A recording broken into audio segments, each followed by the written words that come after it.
qofku hadduu mar walba ilaahay xasuusan yahay oo aakhirada xasuusan yahay bay culimmadu yidhaahdeen saddex sifa ilaahay siiya tacjiil at-tawba qofka mar walba ilaahay xasuusan inuu dhimanayana xasuusan baa la yidhi qofkaasi toobadda waa u degdegaa toobadda dib u dhigi maayo wuu degdegi sifada labaad ee ilaahay uu siiyey mataqaanaa qofkaas qanaacatun fi lqalbi arsaaqadda iyo adduunyadana inta ilaahay uu qadaray ayuu qofkaasi raalli ku noqdaa ta saddexaadna baa la yidhi hee annashaatu fi lcibaada daacadda ilaahay buu qofkaasi u jajabnaanayaa inaad salaaddu kuu dhib yaraato oo soonku kuu dhib yaraado oo qur'aan akhrisku kuu dhib yaraado oo fadhiga masjidku kuu macaanaado oo diinta barashadeedu kuu dhib yaraato oo camalfalka diintu kuu macaanaato waxaa keenaya waa haddii qalbigaaga mar walba ilaahay aad ku haysid aakhiraduna ay ku hor taallo labadaasi haddii qalbigeenna ay ku yaraatana saddex cuquubo qofka ku dhacda saddex cuquubo cuquubada koowaad waxa weeyaan baa la yidhi toobaddu ayuu dib u dhigtaa horey u toobad keeni maayo ila waad dhimanaysaa isma leh muxuu isleeyahay waad noolaanaysaa buu isleeyahay qanaaco ma yeelanayo qalbigiisu qanaaco ma yeelanayo waxa adduunka maal yaallo oo dhan siduu ku heli lahaa ayuu habeen iyo maalin ka shaqayn mana helayo halka ka qalbigiisa aakhiradu ku weyn tahay cibaadada iyo taacaddu u dhib yaraanaysana kana waxaa ku dhacaysa alkasalu fi lcibaada cibaadadii ilaahay baa ku noqonaysa culays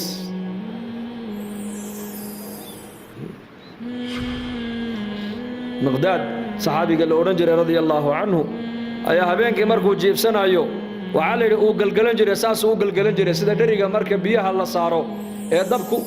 ku ziyaaday biyuhu karsamaan siday biyuhu ay isku labaagediyaan ayuu habeenkii u gelgelan jiray sidaas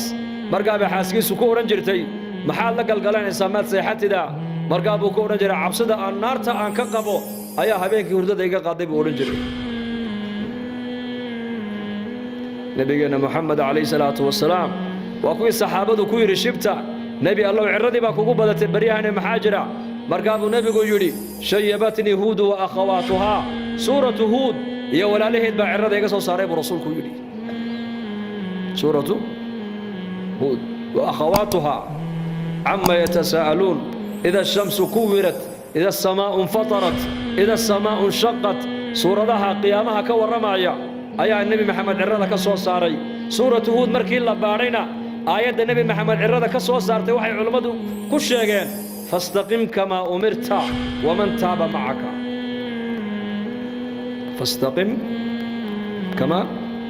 kamaa umirta waxaad ku toosnaataa sidii ilaahay uu ku amray adiga haweecweecan istiqaamada markay culammadu ka hadleen waxay yidhaahdeen waa laba buuroodoo af fiiqan dushooda u la dhigay oo la yidhi qof bini aadana halkaa dulmar siduu u soconayaa siduu socon degdeg u socon maayo cabsi buu ku marayaa halkaa cabsi fastaqim kamaa umirta sidii lagu amray ku toosnow xaqa ilaahay ilaali xuquuqda bini aadamku kuu leeyihiin ilaali maalinka qiyaamaha waxaad timaaddaa adoo bini aadan waxba kugu sheeganayo aakhira haddaad timaadda adoo wax lagu haysto waa kii nebigu lahaa atadruuna man ilmuflis qofka caydha miyaa taqaanaan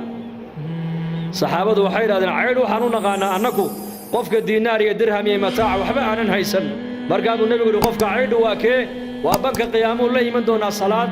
iyo soon iyo zake iyo xaj buu la iman doonaa laakiin dad fara badan baa halkaa hor joogsan doona dadkaasi isagay wax ku sheeganayaan mid waxa uu leeyahay aniga ninkan waa i dilay mid wuxuu leeyahay aniga waxaan ahayn buu igu sheegay mid waxa uu leeyahay xoolahaygay buu iga dhacay mid wuxuu leeyahay dhiig buu iga daadiyey markaasaa la odhanayaa waxalli waxuu ajar iyo khayr soo shaqaystay ka soo qaadoo ayaka siiyo janno ku geliya markaabaa la odhanayaa weliba dad kala hadhay oo addoonka maaragtaane ku sheeganaya xaq markaasaa ilaahay odhan doonaa dunuubta iyagu ay soo shaqaysteen ka soo qaadoo isaga madaxa u saara dadna naarta ku tuura walciyaadu billaah muflis qofka caydhu waa kaas khayrkuu soo shaqaystayna dad kale ayaa jannada ku aadoo jannada ku galay dembi dad kale ay soo shaqaysteenna isaga ayaa intoo madaxa loo saaray naarta lagu tuuray